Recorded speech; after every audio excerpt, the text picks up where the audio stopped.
Today we're talking about how to start a small business. I'm going to give you a 2-minute tip about how to start a business.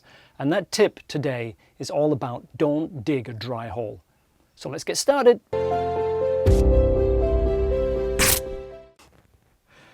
Hi and welcome. My name is David Anthony. This channel is all about helping you go further and faster in business and in life. So we would love you to subscribe. Today we're talking about how to start a small business. And I told you I'd give you a 2-minute tip. The tip is very simple. Don't dig a dry hole. Now check out what these guys are doing here. This is in the Philippines. This is some of our neighbors digging a dry hole. This technique they're using is called pow pow, where basically a bunch of boys, pretty strong boys, get together and dig a dry hole, hoping that they're going to find water. It's a simple technique, but there's a lot of risk. There's a lot of risk of failure. First of all, they've got to dig a hole and hope that they're going to get water at the end of it. Take your loved ones away. There's a massive risk involved in digging a dry hole. They don't know they're going to get water.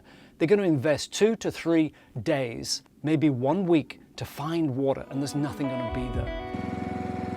Raped, torn, now old.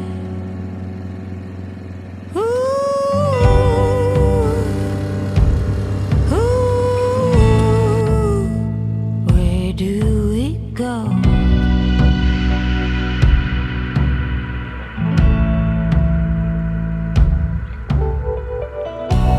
Help me get into the shower. In business, a lot of people do the same thing. They go and try to dig a dry hole. And business and cash is all about flow. If you don't know about flow, and if you don't know about how to connect to flow, now is the time to start learning. Because when you start a business, you don't want to go and dig a dry hole. Here's an example. When I started my second business, which was called Connections Magazine, I started from nothing. I started basically without much skill, without much knowledge, with no market connections, with no knowledge of hardly anything, just a smart idea in my head. Now, I worked at that business for 3 years and I persevered and I got a lot of skills out of it, but I didn't get a lot of cash out of it because I was digging a dry hole, and the outcome was very little. Stress, exhaustion, suffering, hard work. It's not the outcome you want in a business. So when you start a business, you should not be digging a dry hole. Now, if I was trying to start that business again today, I'd apply the rule, don't dig a dry hole. I'd be looking for flow. Specifically other people's flow. So for example, that was a magazine business and it was mainly doing events and what's on happenings. That was mainly what the magazine was about. Now, there was another magazine that was my competitor at the time. If I was smart, I would have taken one page of their magazine and basically gone out and sold the advertising for that page to test my idea out. Now, I could have even enrolled the person who owned that magazine to give me a page on their magazine to promote it and to do a new section in the magazine to get it going for them. But I wasn't really that connected, so I started digging a dry hole. In 3 years, I dug that hole and got very little results. So when you start a business, you should be looking for other people's flow. Imagine a river. How does that start? It starts from a spring. Now, if you wanted to create a water business, yes, you could go and dig a hole, but wouldn't it be easier just go and find a spring and tap into that spring? That is what I'm talking about. Don't dig a dry hole. Look for existing flow and think of new and creative ideas of what you can do.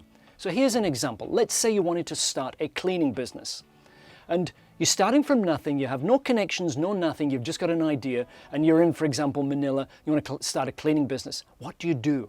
Well, you could go and dig a dry hole, go knock on everybody's door, put adverts in the paper, answer all the phone calls, go and do a few jobs, and struggle and maybe make a bit of work, and after 2 years you might have a client base of 50 people.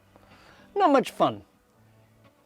Instead, if you look around yourself, you'll see that there's condos. Those condos need cleaning.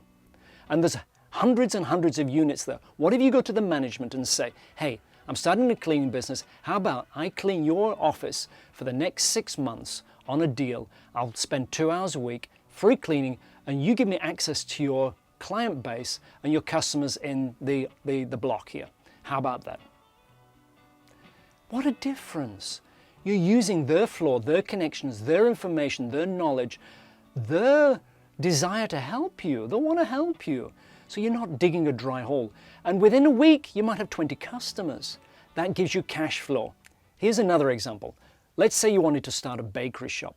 Now you could go out, find a shop, lease it, do all the things that's going to be high risk, a lot of stress, a lot of chance, a lot of money. You could do all that and then put in your great brand new concept into that bakery and then wait for the customers.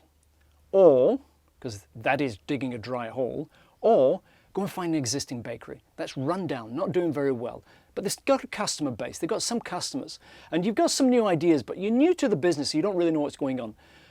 Find out if you can do vendor finance by their business. Take over their lease. If you find the right business, you can do a vendor finance purchase on somebody's business. I did that in New Zealand with the Fast Feast. That's how we got started. We bought the business for $200 cash down, and we paid them $2,000 over the following 2 months.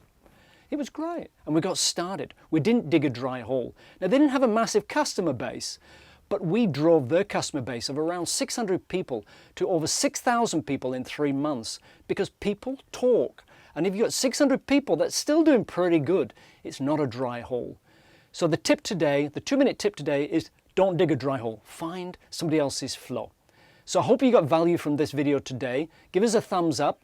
Now, there's a lot of other videos we're producing, and one of this is a great playlist. Check out this playlist over here.